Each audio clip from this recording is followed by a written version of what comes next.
मोटी मोटी निबिया न फर के न फूल के बलुको निबिया न तोरे बउरवा झरी जइता बलुको निबिया न तोरे बउरवा झरी जइता बलुको निबिया न। छोटा मोटा भासुरु न बोले के न चाले के बलुको ससुरु न तू सिवनवा चली जइता बलुको ससुरु न तू सिवनवा चली जइता बलुको ससुरु। छोटी मोटी निबिया न फर के न फूल के बलुको निबिया न तोर बउरवा झरी जइता बलुको निबिया न तोरे बउरवा झरी जइता बलुको निबिया न।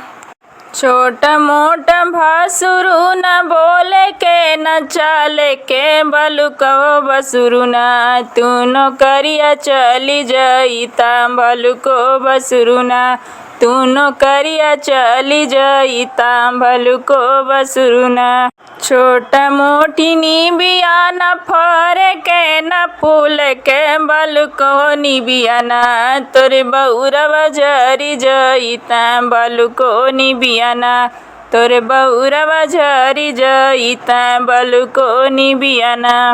छोटा मोटा देवरु न बोले के न चाले के बलुको देवरु न तू कलेजवा चली जइता बलुको देवरु न तू कलेजवा चली जइता बलुको देवरु न। छोटी मोटी निबिया न फर के न फूल के बलुको निबिया न तोरे बउरवा झरी जइता बलुको निबिया न तोरे बउरवा झरी जइता बलुको निबिया न।